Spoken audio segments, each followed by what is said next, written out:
Thank you. Thank you. Mr. Chairman, Comrade Irfan, Comrade Barrett, Comrade Donald, all the comrades this afternoon, good day. Today is an important day for all of us. Isn't that so? You know, we had the fusion of the drums. The drums tell a story of national unity. That is the story of the drums just now. You agree with me? And you know, when we sat on the stage, that's after moving around and reaching everybody, I marveled. I commented to His Excellency that we have a larger crowd today. Isn't that so? And you know, when we have gatherings like this, unlike the other side, the opposition, we don't want the cameras just to focus on the stage. The camera must do a roving camera and show the entire nation and the entire world the crowd that is assembled here today to pay homage to Dr. Cheddi Jagan, the legacy of Dr. Cheddi Jagan, who remains our guiding light as we manage the affairs of this country. Isn't that so? And you know, later in my speech I will talk again about it. But today, assembled, and indeed the camera must do their work, Guyanese from all walks of life, all races, all religion, all orientation are assembled here today. And that would have made Dr. Jagan proud.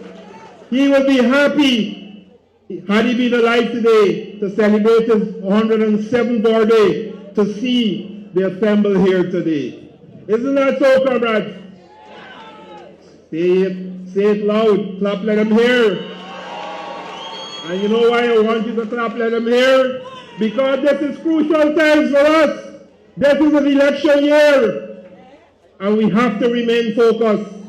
The only guidance I'm giving in my speech is that I have to say what I want to say, but stay within the time limit. So I will stay within the time limit. Comrades, we must leave here today understanding 7 important points from the legacy of our visionary leader, Dr. Cheddi Jagan. The first point, democracy and political freedom. Dr. Jagan was a firm believer in democracy and the rights of citizens to freely participate in the political process.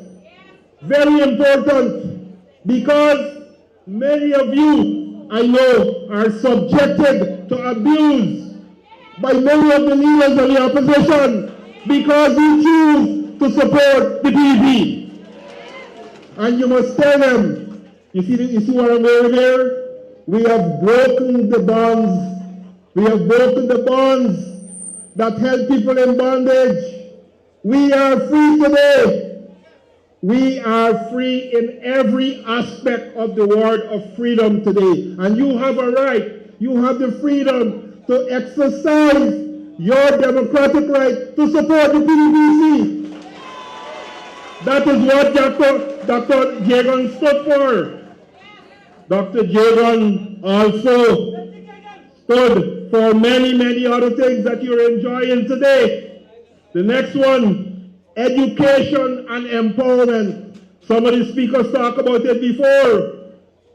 Dr. Jagan was the one who set up the first national university here in Guyana in 1963, at a time when we had doubters who felt that we should have a university. That university is still standing, and many of our leaders, including myself, are graduates of that university. These are the things we must remember. Universal secondary education was started by Dr. Jagan. And today, after a series of economic challenges, our government has returned us to universal education from nursery to university. So nursery, secondary, and university education. Economic independence. the third aspect, and development.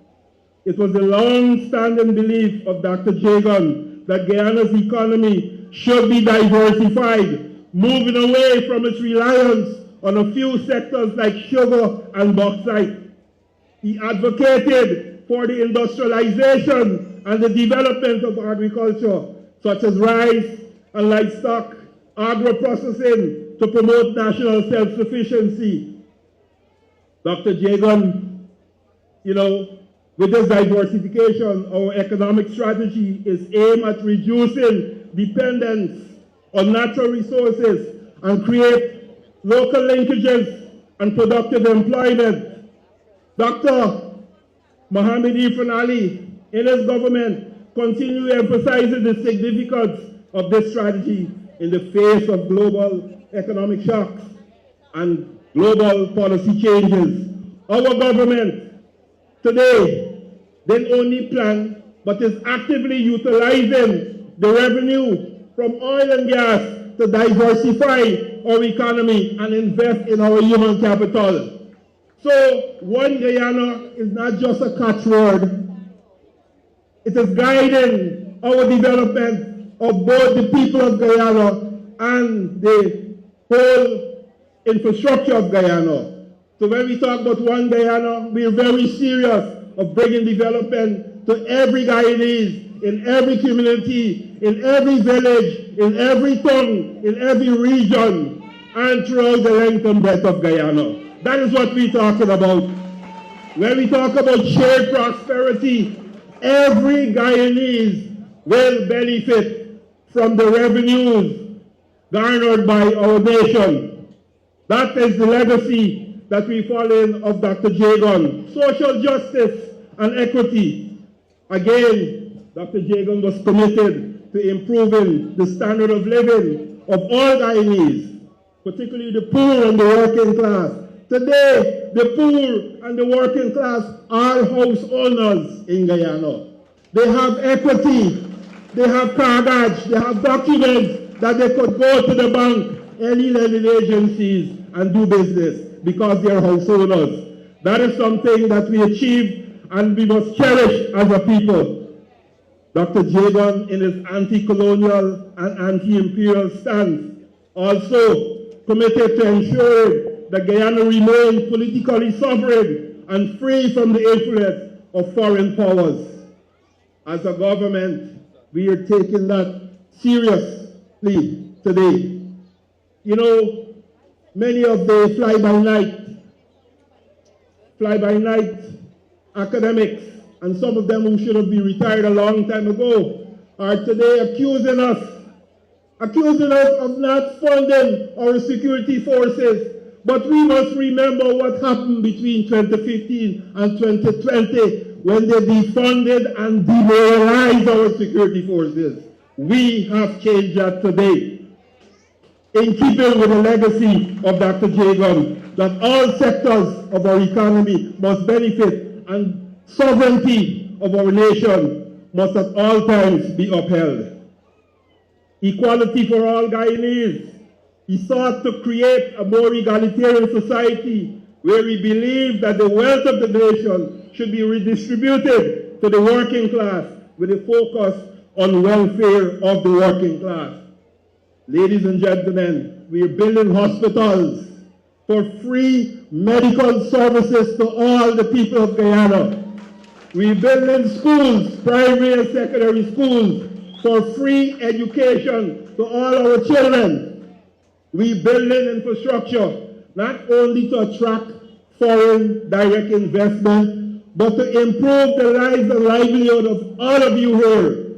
You go to your streets, in your villages, some of the roads were dirt roads, some were sand. During the rainy summer tracks, during the rainy season, you have to deal with mud. During the dry season, you have to deal with dust in your nose. Today, you have concrete roads, you have asphalted roads, and that will continue until every community gets the roads and services that they need. I think that's not all in terms of bringing social justice, equity, and unity for our people and freedom in Guyana. Dr. Jagan had a profile on the international stage with his new global human order, which was adopted by the General Assembly of the United Nations on November 24th, 2000. The new global human order promotes a global partnership for peace and development. It calls for mutual respect, democratic governance, and popular participation to address development challenges, eradicate poverty, and reduce disparities within and among countries. Ladies and gentlemen, these are the things that we enjoy today, all as a result of the legacy of Dr. Jagan. And these are the things that we continue to struggle on the international scene to ensure many other countries have similar benefits for the people. Very important. But you know what? The struggle is real and the struggle continues. Don't let us fall into some false sense of security.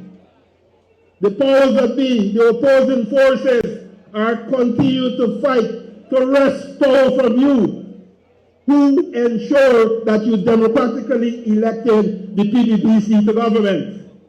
You know, one time they talk about barometrics, and then when they're told that we already have barometrics, it's now talking about enhanced barometrics.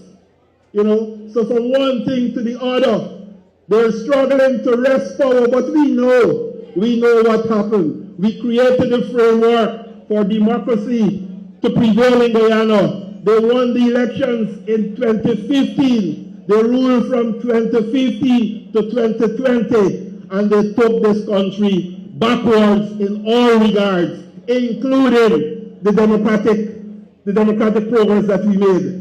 Because they lost the election in 2020, and for 5 months they held on to power illegally. But we put up a fight, and you know what? That fight remains real, as I said before, because the destructive forces are at it again with many disruptive actions as we lead up to our elections. So we have to remain firm. We have to remain focused in terms of our defense of democracy in Guyana.